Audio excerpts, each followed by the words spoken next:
Welcome to episode number 2 of the Not Snowboarding Podcast. Thank you so much for all of the comments and messages on the Not Snowboarding Podcast Facebook page, all of the positive email responses, and all of the reviews in iTunes. Shout out to Joe Skull for his review in iTunes. He said this is going to be great, 5 stars. If the first episode is any indication of what is to come from this awesome podcast, then we are in for some great listening. Thanks, Joe. Thanks for the 5-star review. I just got a text message, speaking of shout-outs here, from my buddy Paul Horning, who will be on future episodes. And the message says that Isabel and Chloe are here, and they're perfect. Isabel and Chloe are Paul and Jen's twin girls who were just welcomed to the world. And it's 11:30 on Halloween, so he'll have Halloween birthdays for Isabel and Chloe. Shout out Isabel, shout out Chloe. Other reviews on iTunes. Hilarious from Mental Intelligence. I like this podcast because I feel like I'm just hanging out with a few guys shooting the bull about snowboarding. Love the stories they tell. Hope this one sticks around. 5 stars. Thanks for the review, Mental Intelligence. We're going to stick around. No worries. Dirty E. Adelson said, Navigator of the Snow. 4 stars. Dirty E. Adelson is my friend, Eric Adelson, who actually used to live with me. I don't know if I should thank you, Eric, or strangle you. You know it goes to 5 stars. What's up with the 4 stars? You're the only 4-star reviewer. Let me know what I got to do to get to 5 stars, Dirty E. Dirty E is actually kind of appropriate, but we'll leave that one alone. Heather Yoga said, the slope side bar of iTunes, 5 stars. Not snowboarding reminds me of hanging out fireside in a bar with my friends after riding all day. Relaxed, raw, and very, very funny. A great way to stay connected to the snowboarding community on or off season. Thank you, Heather Yoga. So in other feedback, there's one more review I forgot to read here. It's from someone named Sean Palmer, and he said, you must subscribe. This is the perfect podcast to listen to while crushing beers on the way to the mountain in the Cadillac. Thank you, Sean. He said 5 stars as well.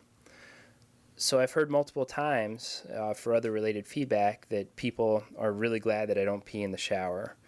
And also, lots of folks want to see the rollerblading picture of 10 or 11-year-old me all padded up with rollerblades on, where I've got helmets, elbow pads, knee pads, and wrist guards on. And as somebody pointed out, the wrist guards are actually on upside down. I'll make you a deal. If we get to 25 5-star written reviews, that's 5 stars, Eric, by next Sunday, I'll publish the rollerblading picture. So in this episode, we talk with professional snowboard photographer Sean Kerrick Sullivan. If you've picked up a snowboarding magazine in the past 5 years, chances are that you've seen Sean's work. He's truly a master of his craft. And we didn't even really discuss photography or how he got to where he is today, but I'm 100% sure it's because of his work ethic. If you think about what it takes to do what Sean does, when he goes out for a shoot, that means waking up super early in the morning, well before sunrise, loading sleds, making sure that he has all the gear, and then riding the sled out to the spot in the backcountry, hiking, lugging the camera gear, standing all day and taking pictures of your friends while they snowboard. I couldn't do it. I would have to ride for sure. You'll hear on the podcast, though, how his work ethic carries over into his recreation. And as you'll hear him say, we fish hard. Sean is a professional at living life well and a really great storyteller. My personal favorite story from this episode is Sean's account of a drug-fueled float trip that ended several relationships and nearly several lives. I don't want to give too much away, so let's jump into the conversation. It was kind of hard for me to kind of like swallow my ego and not only accept the fact that I'm not a rich man, but to kind of like put myself out there and ask for help, because I haven't asked anybody for help on anything in a super long time. I usually just get it done myself, like whatever needs to get done. I just like knuckle up and plow through it. And I mean, the surgery he needs is so expensive. It's just, the amount of time it would take me to like save up and then still, run my business, it would take way too long. So, I decided to go with that, online fundraising thing, and it's been sick, man. Like just in the first 2 days, there's been a lot of outpouring of support, and it gives me a lot of confidence as long as we kind of stay up on it and keep pushing and keep campaigning. That stuff's cool because it empowers people and it brings people together. I mean, American politics and democracy, it's like, it's this big fantasy, and I don't think it's really running the way it should in America. But with this crowdfunding stuff, it's like, if somebody has a good idea or a good cause or like a good dream and they can organize it and throw it out there, people can vote for them with their dollars, and back up and support these people. Even like if each person just voted with $1 bill, you could end hunger in America. Yeah, absolutely. So yeah, it's pretty cool because I was also skeptical about like how those websites functioned or performed, but yeah, it's good, man. And that dog is he's special, and I know everybody says that about their pups, but he's a cool little dude, and he's like, he learns fast and he's super sweet, and it would just be a shame to like end his life because I'm not a rich man, Right, and I think you're so wise in doing that. And it's funny, you mentioned a couple things that we're like so on the same level about, just kind of the concept of the internet leveling the playing field and kind of pushing government out of it, and Democrat, Republican, who cares? Vote with your dollar, go directly to the source. Well, yeah, I mean, it's like, I'm not like huge on politics, that's a whole nother thing. But I mean, it is kind of like the same thing. Like, people can allow their voices to be heard, and whether it's just likes on Instagram or if it's like a fundraising thing, to be able to reach these broad audiences and interact, and for people to be able to show their support for things. I mean, there's people have had whole careers launched, from YouTube, from Instagram, from Kickstarter, like all these things, all these people who are being empowered. And it's not the internet that's empowering these people, it's other people empowering these people. The internet's just a vehicle for the conversation, Exactly. That dude, Casey Neistat, I think his name is, does like YouTube videos, and I had never heard of him until he did a snowboarding in New York City one, and it went super viral this winter. Right? You probably saw it on Facebook, but he just basically got towed behind cars, just like I was doing as a kid, and people thought it was the most amazing, outrageous thing ever because here he's getting towed behind a car with his snowboard around New York City. And I went and looked in a little bit more on what this dude is doing, and it's exactly what you say. He's a super creative kid who's just making different videos on different topics. His most recent one was just about riding his bike around New York City and how gnarly it is when people like door you and like hit you and stuff. But it's just an outlet for him, where that dude in the past would have had to have gone and like gotten some backing from a real television production outfit and then tried to get on TV. Now he's got millions of followers and he's his whole company. It's cool, man. I like it because it's just if you're an underdog, man, the internet is your best friend.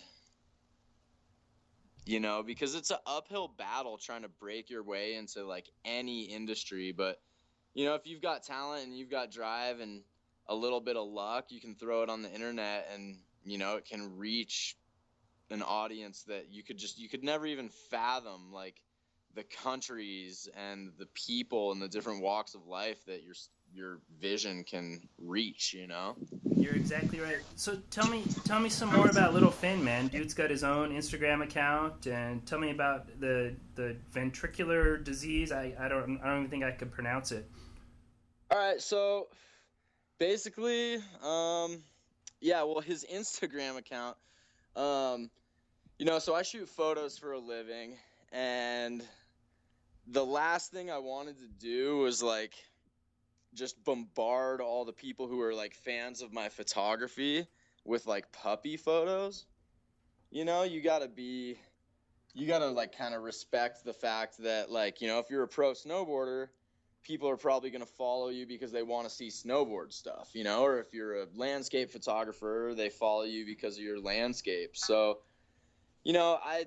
I love shooting photos of Finn. I think he's like the coolest thing ever. And I was just like, you know what? He's got to have his own Instagram account, because just put all of his photos there and keep it separate from my thing. And my Instagram, I do. It's kind of tailored to. I try and give the people what they want, and show a lot of my best work. And on the other half, like the Finn thing, it's a chance for me to post photos and just be funny and silly and stupid and just have fun with Instagram, because previous to that for me, it's been, it's half business tool and half entertainment, but Finn's Instagram account for me is just pure entertainment. So it's kind of nice to have that outlet. Yeah, that's pretty wise, and I've struggled with some of that myself. I've got a lot of irons in the fires and several different businesses, and you definitely find that you get different audiences that respond to different pictures pretty consistently. Yeah, absolutely. So yeah, his problem, he has, it's a congenital birth defect, and what it is, it's called an intrahepatic liver shunt. And all mammal fetuses have liver shunts. And what it does, its function, it basically takes your blood while you're in the womb and it takes it around your liver. So that way, your mother's liver does all the work purifying the blood and taking toxins out of the blood, so that the little fetus liver, no toxins ever touch it while it's in the womb. It just grows and grows and grows and grows, When we're all born, that little vein just shrinks up on its own, and your liver assumes the responsibility for cleaning your blood. Now, not only did his shunt not disappear when he was born, but his shunt is inside of his liver. So 80% of his blood goes right past his liver. About 20% of his blood does go through the liver like it should, but 80% of the blood goes around the liver. So he has really, really elevated toxin levels in his blood, which it just doesn't make life fun for a puppy or a human or anybody. I mean, these things are rare, but humans get them, giraffes, monkeys. I mean, in the wild, like, an animal's not gonna make it with one of these things. But fortunately, I found a surgeon at CSU Fort Collins, and they do tons of these surgeries, and they have a really high success rate. And what they do in Finn's case, they're going to open him up, and the cheap version of the surgery and the way better prognosis would be an extra hepatic liver shunt, which would mean that little vein just is sitting on the outside of his liver. So in that case, they would just open up the dog, and just the vein would be right there on the liver. With Finn, they got to open him up, then they got to cut his liver open to get to this vein. And then what they do is they just wrap a tiny little bit of cellophane around the vein itself. So you can't just squeeze and pinch that vein shut all at once and expect this liver to just accept 80% more blood than it's been used to. You have to like gradually close the vein so that the blood flow gradually increases in the liver and doesn't blow it out. So they wrap a little bit of cellophane around the vein, just enough to put a little bit of pressure on it. And, that little bit of pressure, the blood's just going to follow the path of least resistance, right? So just that little bit of pressure, all of a sudden you start getting more blood flow through the liver. Now, at the same time, that pressure on that vein, the vein doesn't like that. So it's going to react to it by swelling. And as it gradually swells, more blood and more blood and more blood starts going through the liver. And, the swelling gets to the point where, ultimately it swells shut and all the blood goes through the liver. And once you establish that flow, the vein supposedly just shrivels up and dies. And what kind of time frame does it take for that process? So, post surgery, day 1 to shriveled up and died, and he's doing well. So after the surgery, they want the dog in the hospital to be monitored around the clock for, I don't know, 3 to 4 days. I think it depends on each patient. But obviously they don't want to just like send you home with the dog. Like something could happen, right? They want the dog there in case something happens. And then, I'm not exactly sure. I think it's kind of like a 2 to 6 week type of thing. It's definitely gradual, and it definitely kind of requires a lot of supervision, and follow-up vet visits just to make sure it's on track. Like, obviously the cellophane that they're using, it could come unwrapped, or it could slip, or shoot, maybe his heart's strong enough that it causes it to burst. I don't know. I'm not really an expert on this stuff, but they want to keep a good eye on them to make sure, in the weeks following the surgery that everything went well. And it's kind of funny that, like, ultimately the thing that we're using to fix this is a piece of cellophane. I mean, that's probably like the cheapest material on the face of the earth, Yeah, it's funny. I'm amazed that you're estimated at only $5,000. My dog, who's now 13 years and 8 months old, I keep saying 13 and a half.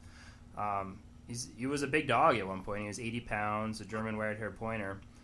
He's now down to about 60 pounds. And honestly, I didn't expect him to live this long. But when he was a puppy, about 6 months old, he broke his leg. He was running next to a stone wall, and one of the stones, it's like a stacked stone wall, one of the stones was sticking out, and he clipped his leg on it and broke it. And damn. Had to have multiple casts because he was in just this rapid growth phase, right? So you put a cast on him, and it would last 3 or 4 days, and then he would kind of outgrow it, and you'd wake up at 2 in the morning and have to take him to an emergency vet visit and get it recasted. It ended up costing well over $10,000 all said and done. And then another follow-on surgery, and this is when I'm young. I mean, like 21, 22, and I didn't have 10 extra dollars. Never mind 10,000, or I think total with all the extra surgeries probably closer to $12,000 after they went and did the arthritis surgery a few years later and scraped some of that stuff out. So, Finn's story really resonated with me, and after hearing the procedure, it's fascinating to me that they can do it, at that price point. This is all like totally new. This is a brand new realm for me. But, the quote was like, I don't know. It's been a while since I had the conversations with the surgeons. I was just, I went through all of this with them and was like, okay, like, big red flag. This is a lot of money. I'm not like focusing on like the specific dollar amounts. I'm more focusing on like just raise a ton of money as much as we possibly can, because stuff like this, it's going to cost more, I'm sure. But yeah, they quoted, somewhere in like the $3,000 range if the surgery goes well. If it gets bloody, if it gets messy, if there's complications, it's going to be more expensive. And then, he has to stay in the hospital with them like pre-surgery, for a day so they can get him ready for surgery. He's going to stay for, a handful of days after the surgery. There's follow-up visits, ultrasounds, like all this stuff. And hearing this story from you, I'm like, okay, like it sounds like we're actually like lucky, and that this is like pretty reasonable. But nonetheless, for me, there's no way that I can afford it, unfortunately. All of my assets, the toys that I have, they're not just like toys. These are like things that I use to go do my photography. I could sell my snowmobile, that would almost pay for the surgery, and then what? I'd be back to like hiking and not being able to go out with the big dogs. Yeah, I mean, what are you talking about, dude? You have covers of magazines. You're in the snowboarding industry, and it's I'm just joking to the point of where maybe if you're like a 16-year-old kid, and putting myself back into my shoes at that age, or if I was to look at my heroes in the snowboarding industry and think like, well, they're all rich, like, dude's rich. And then as I've spent more time in the industry, and you get to know folks, yeah, some guys have done well, and they've quote sold out to have been able to get there, or they've just been super persistent and lucky with the same company. In the case of we were talking about just the other day with another person that's going to be on the podcast here in a few days. We were talking about a guy who's been in the industry for a long time, still rides for one of the big companies, and he makes, the word on the street is $200,000. And to the kid that I was talking to, that was like, whoa, I can't believe he makes $200,000. It's just so much money, he'd be rich. And I'm looking at it like, okay, yeah, that's a lot of money, but it's not a lot of money for a mid-30s-year-old man if he had taken, maybe another path. And he's one of the best, he's top, like, one of the best dudes in the world. The snowboarding industry is small, and it's more cash-starved than ever right now. It's not like 10, 15 years ago when companies were throwing money around left and right. Nike just pulled out. There goes a ton of money.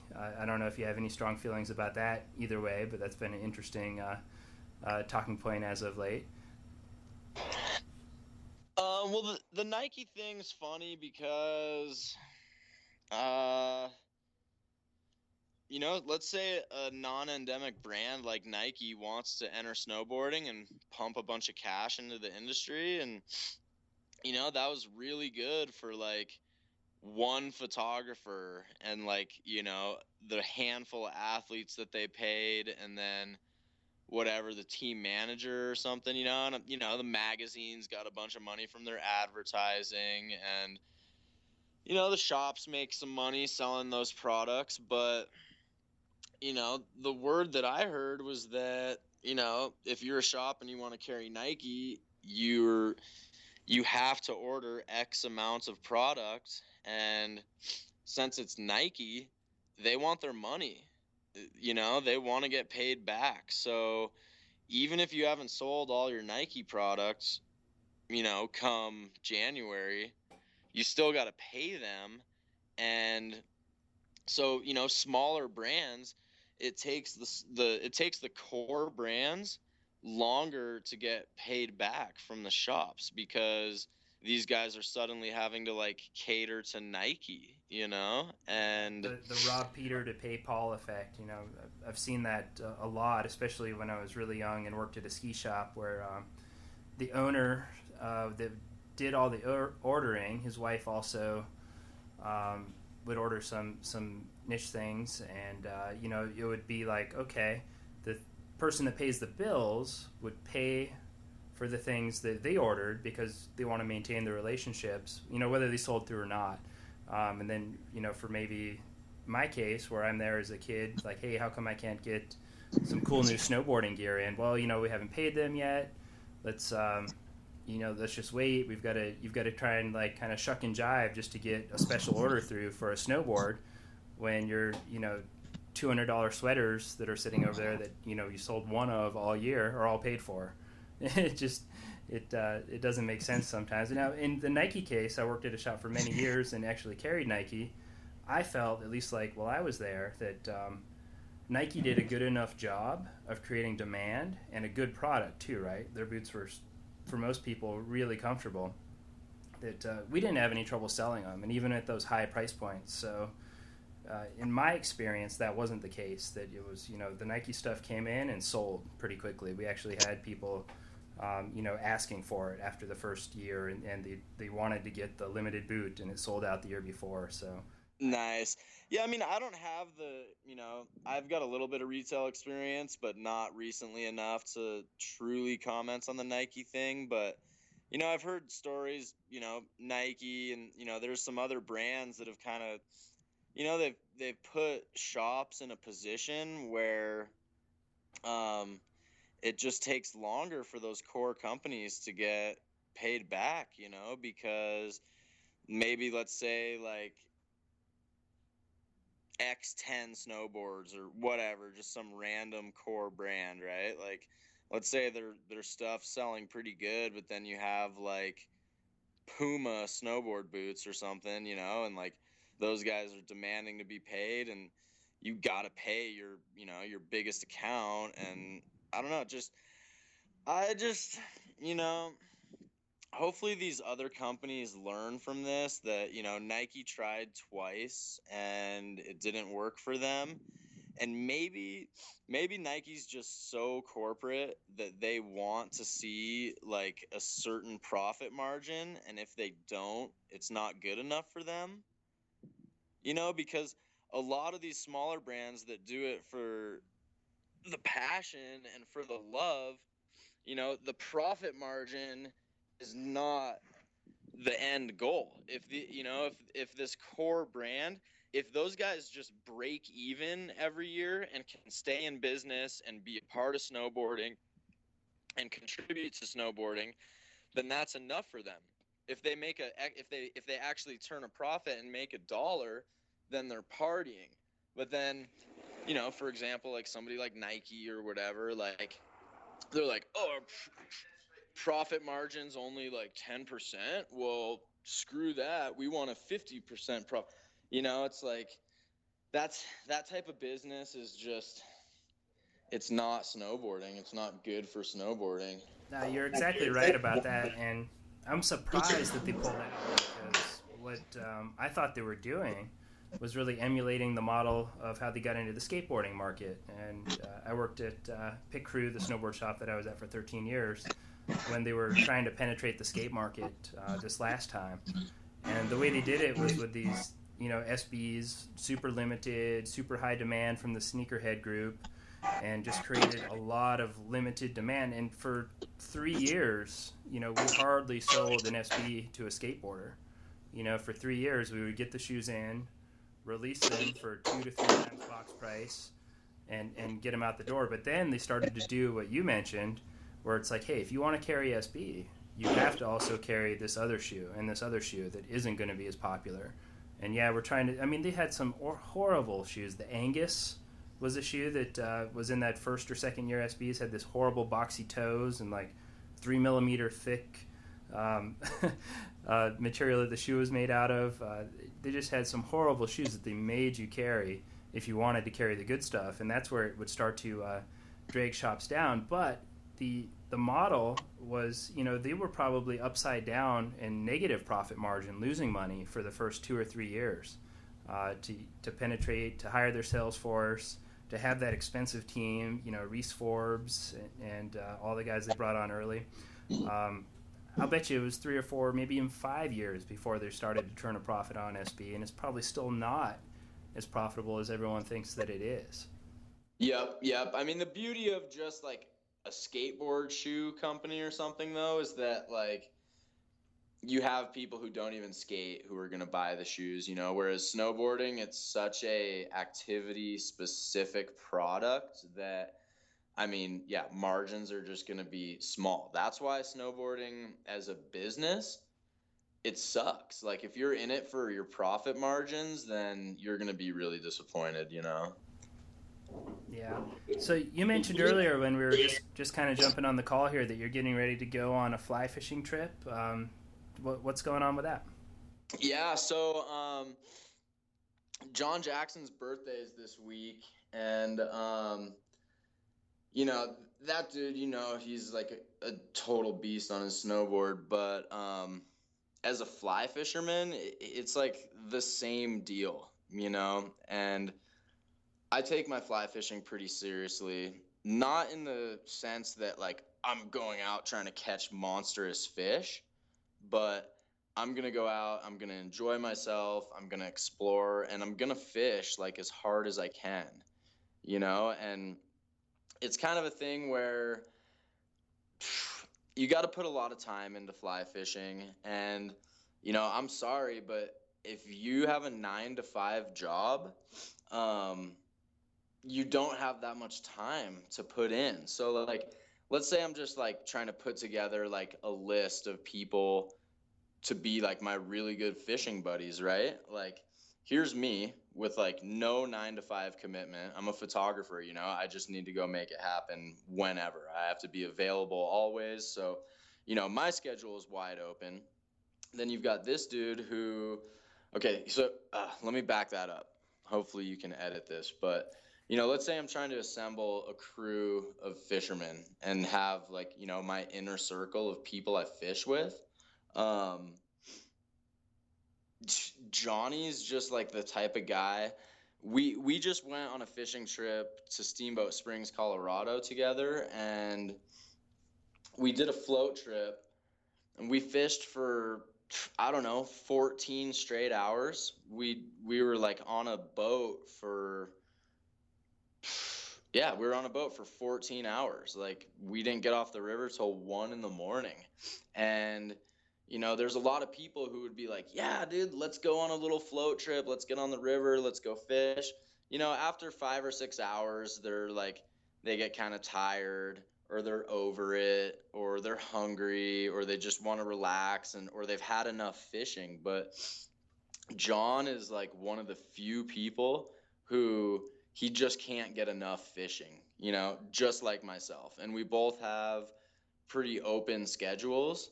So it just kind of works out, like he wants to fish hard. I want to fish hard. We want to explore. It's like, it's on, I mean, anybody's welcome to join us, but shoot, if you got to go back to work on Monday morning, like we're not going with you. And if you get tired at 5 p.m., like you're going to hike back to camp by yourself, because we're going to fish until our hands bleed.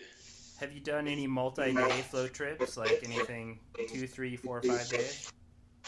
Yeah, so do you know Ian and Neil Provo by any chance? I know of them. I don't know them personally. So those are a couple more just badass, like all around awesome human beings. And those guys are smart and they're creative. So when they want to go fish or we want to go do something together, it's not just like, oh, let's go to like the local river in the backyard. They are like, oh, let's go to the local river at the backyard at like 7:02 in the morning on May 5th, because they know what's going on the water. They know about the fish, and they know about all the rivers. So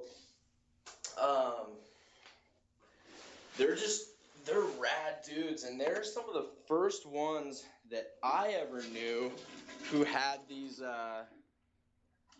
there's these rafts that this guy in Montana makes. They're called Water Masters. And is that like that pontoon that you were I think you were selling a pontoon pretty recently? Oh yeah, I'm selling the pontoon because I need a Water Master. Okay. That's like the word. That pontoon's kind of clunky, and it weighs like 60 pounds. These Water Masters, they weigh like 35 pounds. you can throw 2 people and like a bunch of gear on those things and then just send it.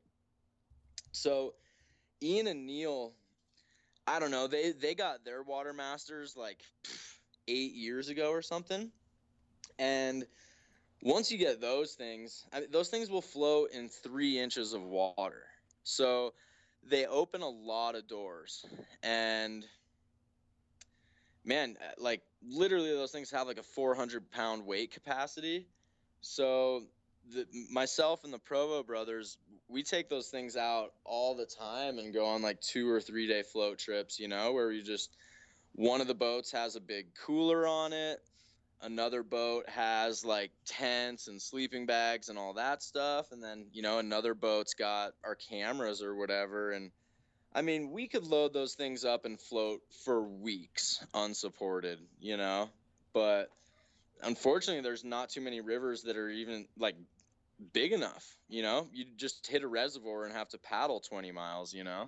Right. Yeah, I just pulled them up online here. They're super cool, and they're made not too far from. I grew up in north central Montana in a small town called Havre. You might know where Great Falls is, kind of in the center of the state. So I was actually born in Great Falls and moved north. But yeah, man, awesome. I'm fully backing those boats as like, if you're a fisherman and you owe yourself a treat, I'd say that boat is a 100% game changer. Not only that, but the thing's gonna easily last 10 years. So if you look at the price of that thing, yeah, it looks like it's kind of expensive, but imagine having that thing for 10 years. You're like, all of a sudden, whoa, that's like a pretty reasonable price tag, Yeah, if you start to average out the amount of hours you're going to get into it, you'll probably get it down to cents per day, if you start to like amortize it over time. Well, that and the fact that it's just going to give you fishing opportunities that you would never, ever, ever have just like hiking around on foot, Do you think that lower profile, that sort of like how you mentioned that it'll float in, just very thin water, is that putting like less of a, I fly fish for years too, and I haven't done much from boats, but I've done a lot of spring creeks up in the southern Pennsylvania area and a lot of streams in Maryland. And it's not as big of a thing out west, so maybe I'm off base here, but on the spring creeks out here, if you're moving, you're not catching any fish. It's very, very shy water. Might be a little different out west with the bigger water, but do you think it's it a little bit more quiet raft too? Is that part of it? I mean, it's definitely like the bottom's basically flat, right? So it doesn't rock around as much, which, could put off like little riffles or wakes that might spook fish. But yeah, out west on the bigger water, like you'll just like float along. You'll have like, a beer in your lap and your rod in your hand, and you just try not to drop your beer when you get a fish. But the cool thing about those is like you could take that thing like back east into like a tiny little creek, and it floats so high that yeah, there's a couple sections like you literally just put your feet down, and it's about as easy as just pulling up a pair of baggy pants. You just reach down, grab the handles, and just hike 20 feet until the water's deep enough again. You just drag it over the rocks. You could go for miles like that. Very cool. So this steelhead trip you're getting ready to go on, are you tying your own flies? Like, what kind of preparation are you doing for that trip?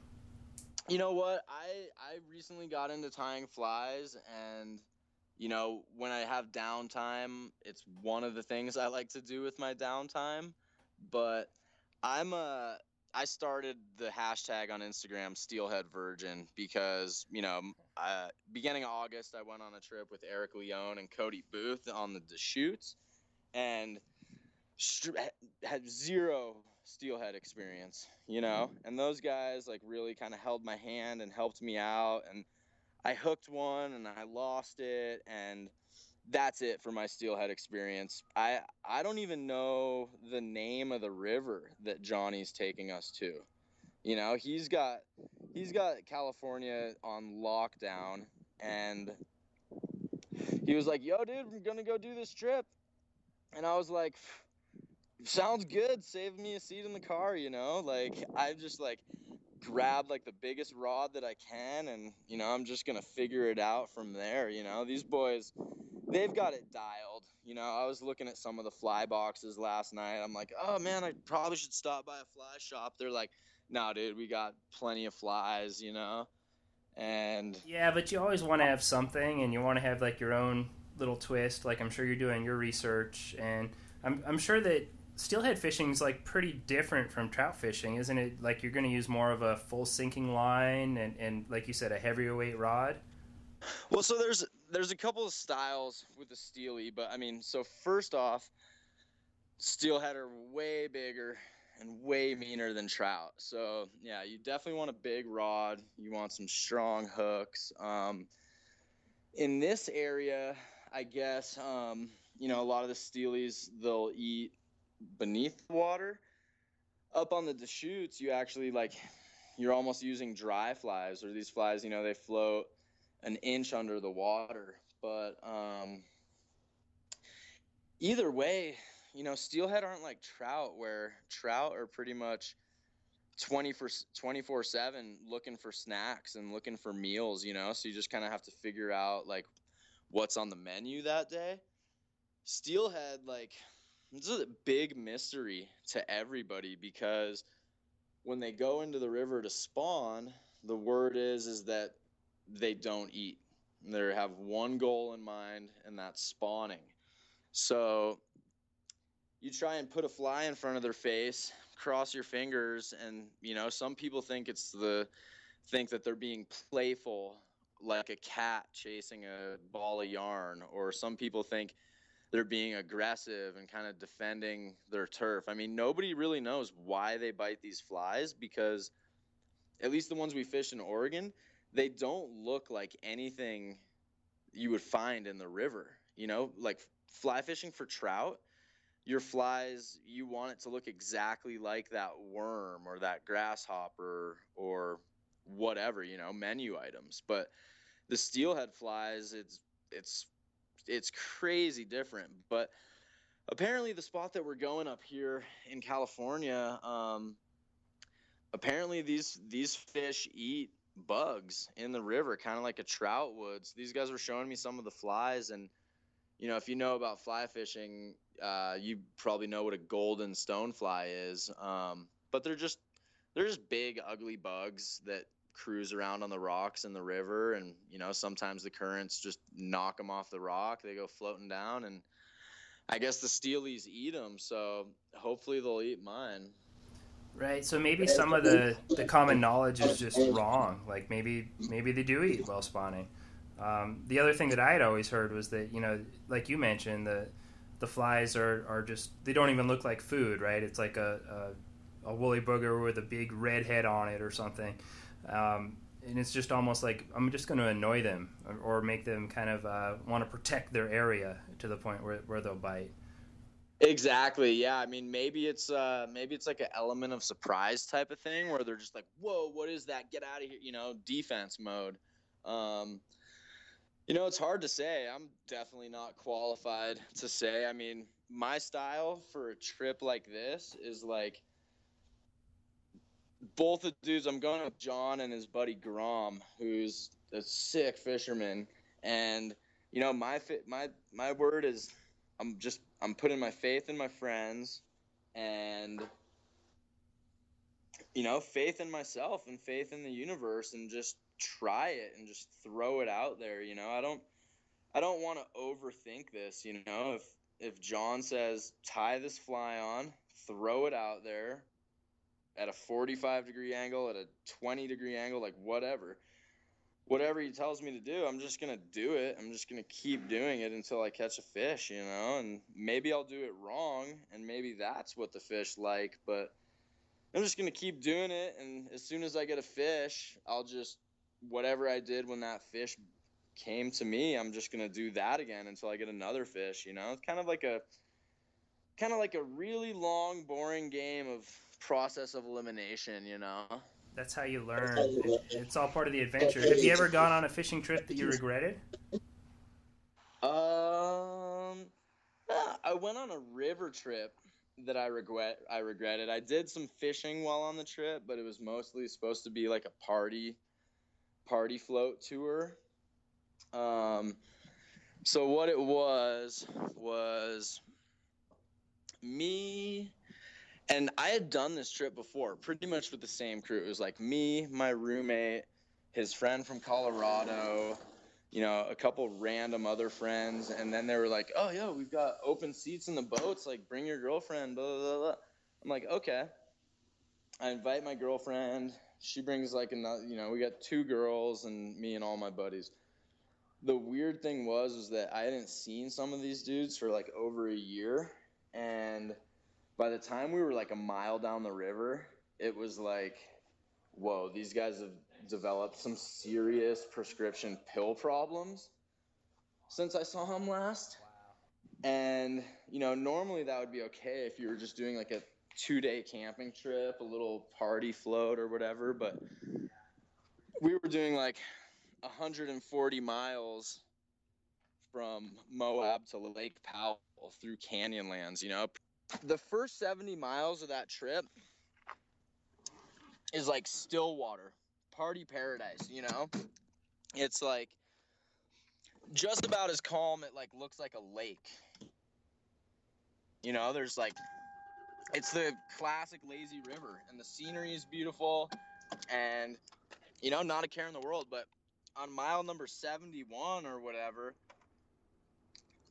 the river goes through this canyon, and it goes from like the lazy river to like class 4 whitewater. Like, no joke, like gnarly. Yeah, people die on class 3 right Oh yeah. I mean, the funny thing is the year before was like record high water. It was super gnarly. It was just the boys trip. We went and did it, and it worked pretty good. I mean, our raft flipped in like the biggest rapid, and I swam through the next two biggest rapids, and man, I'm lucky I didn't drown. But that's part of the fun, right? So we're like, okay, this next year, let's do it again. The water's going to be way lower. Let's bring chicks. We've already done it once. So, boom, yeah, let's do it. We get out there, and I'm not sure if I mentioned this, but it would take forever to row these big, heavy rafts, through those 70 miles of still water. So you throw an outboard motor on the back of the raft, and then then you can really party, because you're just cruising for 70 miles. And man, on the first, like at the end of the first river mile, these guys broke our outboard motor. Oh, man. And we didn't have many tools or anything. I tried really hard to fix that motor, and I came really close, but there was just no way. And basically at that moment, I realized like two things. One was that tell me if I mentioned this before, but I hadn't seen these guys in about a year, and when they broke the motor, that's when it like confirmed it for me, was that okay, these guys have prescription drug pill problems. I mean, there was like other little signs that I saw, but if you've ever seen somebody who's like gone down that road, it literally makes them brain dead and clueless. Yeah, and you can, like you said, you kind of get that idea just within the first couple minutes of talking with somebody, like, oh, you're different. There's something missing. Like, what's changed? And then if you spend enough time with them, like you said, you'll come to the conclusion. Unfortunately, you usually don't have to spend 7 days or 5 days or whatever on a river. Yo, I'm sorry, you kind of broke up there for a second, but I mean, can you hear me? I gotcha. So, yeah, I mean, I knew something was wrong, but then when those guys broke the outboard motor, I was like, okay, yeah, something's really wrong with these guys. And, the further we got down the river, the more blatant they were about their drug use. I just like see them doing this stuff out in the open. I was like, that alone is like really sad to see your friends kind of lose the grip on what's important in life. But all that aside, you know, with no motor and like 100+ miles of river to go, through the desert in the middle of summer, I mean, that's all of a sudden like a pretty serious survival situation, because the amount of food and water and supplies that we packed, you know, we were planning on having a motor to push us through this section of river in like 2, maybe 3 days. Instead, it took us like 6 days to get through there. So by the time we reached this like crazy whitewater, people are like, you know, they've got sunstroke, they've got like 2nd-degree sunburns, they're like super dehydrated. I mean, people are just exhausted to try and you know, we had only so much food, and with no motor we were moving so slow that for 3 days we never stopped the boats. I mean, the people would like, we'd be sleeping on the rafts and just have like one person just make sure the raft is like moving all night, you know?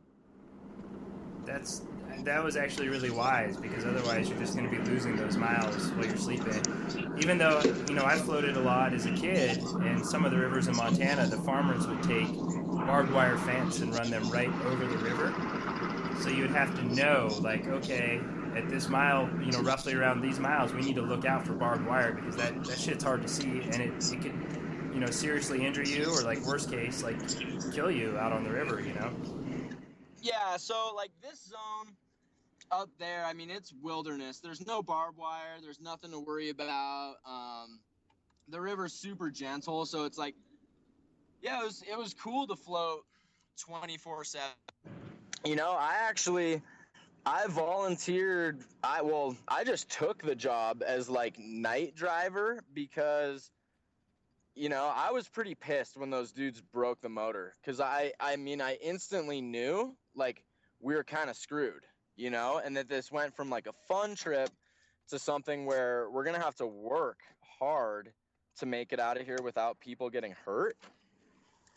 And so I was like, look, you know what? Like, well, the other thing was, it was like 110 degrees every day. And around like 10 a.m. every morning, like these crazy winds would pick up. And like during the day, we'd have to have like 2 or 3 people like waist deep in the water dragging the boats, because the headwinds were so gnarly that we couldn't really row against them. Oh my god. Do you still talk to any of these people, or was that just like, that was the stake and all that relationship, it's over, like I never talk to people again? You know what? You know, there's like probably still Facebook friends with a lot of them, but after this trip, like, I mean, me and my girlfriend broke up like shortly after the trip. The dude who like organized the whole trip and like broke you know, basically the trip leader, who was all on drugs and caused all of this. If I see him, he's like one of the 3 people that I will punch in the face if I ever see him again, you know. You got some light blue spirits? Nate, can you hear me? Yeah, I got you. That's funny, because that was one of the questions that I sent over some questions that, you know, we might talk about, and you know, who would you like to punch in the face was one of them, and I guess that you already had that person kind of teed up and ready. So. Oh yeah, I saw that question of yours, so I was kind of like inspired me on that. But yeah, man, if that river trip sounds bad, I mean, that's the good half, and that's only the first half of that trip. So, no thanks. Can you hear me okay? Yeah, I got you. So, yeah, basically we do 60, 70, like whatever, way too many river miles of like dragging this boat down the river during the day and then sleeping on this damn thing all night. Super uncomfortable. I mean, to me though, that was the highlight of the trip, because everybody was like pretty quickly started complaining and whining, and some people want to camp and other people want to keep moving, and like people are just not getting along when you get into a situation like that. And so at night I had the whole boat and the whole river to myself, and it was really quiet and the temps weren't that bad, so it was pretty freaking nice. That was like definitely one of the highlights. But after after all that, we finally got to the zone where like the gnarly whitewater starts. And the second day in there, one of these like super dehydrated, drugged up people crashes one of our rafts. And I was on the raft along with this one of the girls who joined us. And the three of us spent about 50 minutes on like a tiny little coffee table shaped rock, like in the middle of like some raging river, like waiting for the homies to come back up and like help rescue us, basically. Was it like wrapped or partially submerged or stuck on top of it? Oh, dude, the raft was like completely and perfectly wrapped around this rock. It like so bad. The water was just pounding this rock. And I'm sitting on this rock just like, oh my God, rescue lines finally get thrown out. We jump in these rapids and we get pushed to shore all quick style. And, luckily we all got off the rock without getting hurt. We ran a couple of lines out there, and, I used my like very limited rock climbing knowledge I had to build like 6 anchors, and we had to run like the gnarliest like Z-drag pulley system that I've ever seen to get this. I mean, we had like 8 people pulling on this rope that was going through like six pulley anchor points, till the skin was like ripped off our hands, and we just barely, I mean, it took us like 6 hours to get this boat off these rocks. At that point, it's like nighttime, and our friend who's like Mr. Pillhead is like, okay, well, what do? We don't have a patch kit to fix this raft. He's like, I'm just going to jump in my raft and I'm going to float out of here and get like somebody to come rescue us. Like, this kid literally was so messed up on drugs that he wanted to float like class 4 whitewater at night. So we had to like pretty much had to like physically restrain this kid and keep him from doing that. First thing in the morning, he takes off to like go get help or whatever. But, with the distances involved, it would have taken him like close to 36 hours to like get to a phone.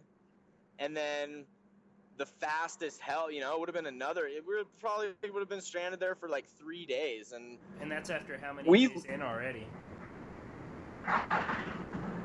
Man, this was like day 8. This was like day 8 out there or something. And we were like out of food and water and fuel. The day of the shipwreck, I stayed awake again all night in the lounge with the boil water. So I was just going like 1 liter at a time, boiling it, and then putting it in iodine tablets, and then like trying to strain all the silt out of it with a t-shirt, and then, get it into a big jug. And I think I made like 12 gallons of water that night before we ran out of fuel, which was like super lucky that we even had that fuel, and were able to like make some more water. But while the raft was wrapped around the boat, I mean, we lost 99% of our food and water. We had just enough stuff left to like make more. But funny thing is, like, the next morning, that dude like jumps in the last good raft and like floats away to go get help, and we're like, whatever, like, in my mind, I personally know that some like legitimate person is going to float down this river before we see help arrive from him, Right. So I wasn't too worried about it. I got like 12 gallons of water, and it's a pretty like highly traveled river. So I watch him depart, and then I break out my fishing poles, and I literally probably had like one of the best days fishing of my life that morning. I caught some golden carp, I caught striped bass, smallmouth bass, largemouth bass, and I mean, I didn't have my camera. I didn't have anybody with me. I was just, I had stayed up all night making water. I watched the dude peace out, and then I just go on this little solo thing, and I broke 2 fly rods. One, like a striped bass, broke one rod right in half, and then some other fish, I don't even know what it was, but it took my fly, got straight into the current, and took me down to my backing and snapped my fly line in half in like 2 seconds. Probably the biggest fish I've ever hooked, for sure. And so, once both my fly rods were broken, I was like, well, shit, that was a great morning. I think I'm just going to hike back up to camp and see what's going on. And by the time I got back up there was like a professional, like guided river rafting tour trip that like the guides were like, they had almost completely finished repairing our boat. That's fucking great, man. It sounds like to me like you're in the best position to ever connect with nature, and that's probably why that, even though you broke both your rods, like you had mentioned, okay, I don't have a cell phone, I'm over everyone that's around me, food and water are a real thing right now, you've just got very little distractions. That's probably why that fishing experience was just so awesome and connected, even though it was kind of shitty in a lot of ways. If you normally went out and broke a rod, you'd be kind of pissed. But in this case, it was just like, well, of course.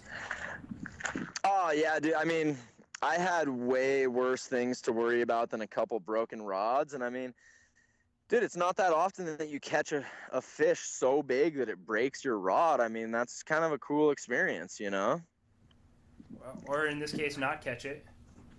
Yeah, exactly. Well, hook it, catch it. Yeah, I mean, so the best part about this was that after these guys fixed our boats, we get back on the river, and then all of a sudden, like, a Forest Service ranger shows up. He like catches up to us, and he's like, holy crap, you guys are a mess. Like, look at you, and we're like, yeah, we're a mess. This has been horrible.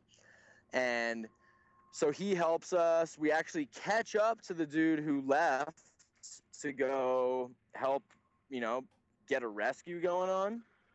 And he takes that dude aside and goes down hard on him because the kid's broken like every rule of the river by this point in time, And what does the kid do? Freaking drug addict. He cracks under pressure and basically starts pointing fingers at everybody else in the group. So, I ended up on probation. 2 other people ended up on probation. Like, almost everybody got tickets and fines. It was the worst trip I've ever been on. But it was still pretty awesome, because the story's great and it helped accelerate, the end of a relationship that I was in that, just wasn't a good one. Plus, it just helps you see who people really are once you strip away everything and get into a survival situation. And I think the dude you're hanging out with now, JJ, you put him in the same situation, and you guys would have fixed the engine. You would have pulled it off. It would have been, more level-headed. Oh, dude, well, that's the thing. We never would have broke the engine in the motor never would have broken in the first place. And I mean, that's the big thing I learned on that trip was to choose very carefully who I travel with, especially in like crazy backcountry places, Yeah, that's a good, even, if you want to be kind of even more overarching, like that's a good life lesson. Just who do you spend your time with day to day? About myself, I mean, everybody was arguing and fighting, and me and my girlfriend at the time, who I dearly loved, we said a lot of nasty things to each other, and man, when people are backed into a corner in like a survival situation, like, the true colors come out, and I said to her, but and she said some nasty things to me that doesn't matter to me, I mean, the bottom line is I was pissed because from the second the motor broke, I knew that we were floating towards something bad, so I spent my time, even though the motor was broken, and I knew that that was just such a bad judgment call to party when you have that much work to do to get out of there.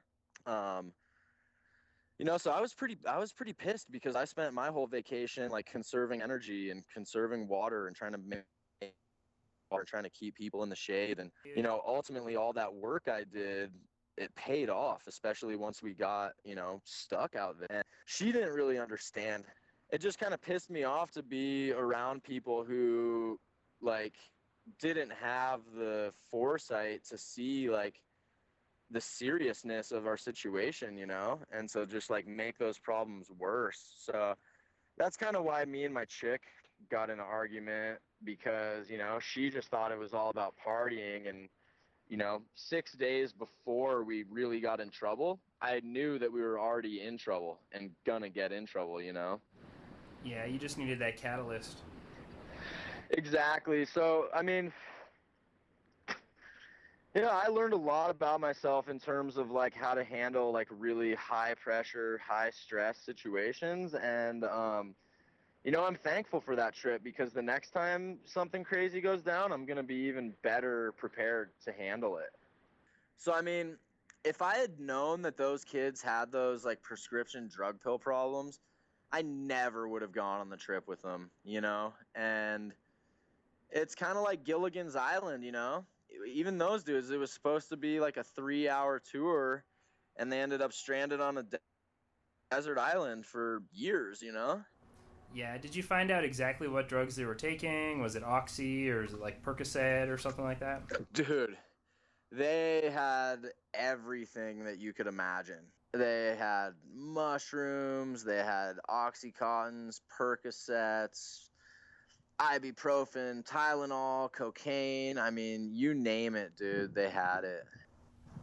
So they managed to lose the food and water supplies when they wrapped on the rock, but Yep. I bet you they didn't lose any of their drugs. No, they kept those. They still had those. Was that little Finn that I heard in the background?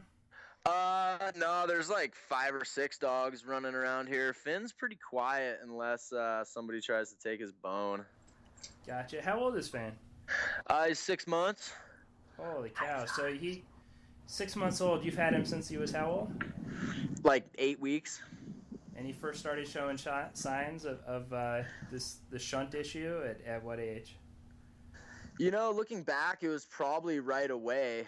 But, when you first get a puppy, you're kind of like, okay, like puppies, they sleep all the time. And, maybe this one's just really shy and really calm and not very playful. But, I never saw that like playful side that you would expect out of a pup. So that was my like big red flag, Gotcha. I was just going to say it's kind of like the equivalent of somebody who's like an alcoholic, because the reason alcohol gets us drunk is because our livers can't get those toxins out of our blood fast enough. So that ended kind of abruptly. Sorry about that. We lost connection via Skype, and there were a couple of other Skype bumps in the road there along the interview. I'm sure you heard some of them.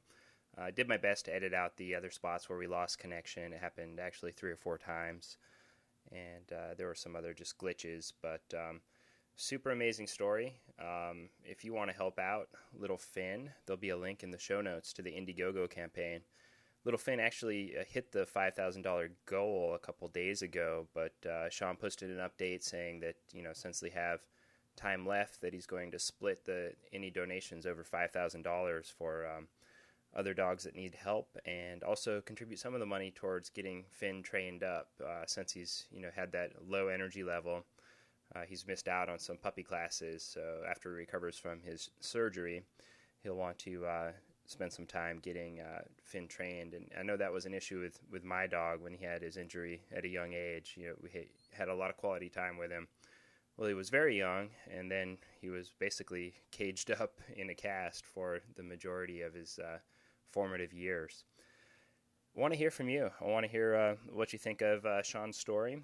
I want to hear of what you think of the podcast in general. What kind of stories do you want to hear in the future? Who would you like us to talk to? Tune in next week. We have a really interesting conversation with David Z from Anarchy.com. We cover everything from Bitcoin, snowboarding, to work-life balance with running a snowboard blog while having a day job. Thanks for listening. Peace. Thank you for listening to the Not Snowboarding Podcast. To hear more episodes, go to www.notsnowboardingpodcast.com.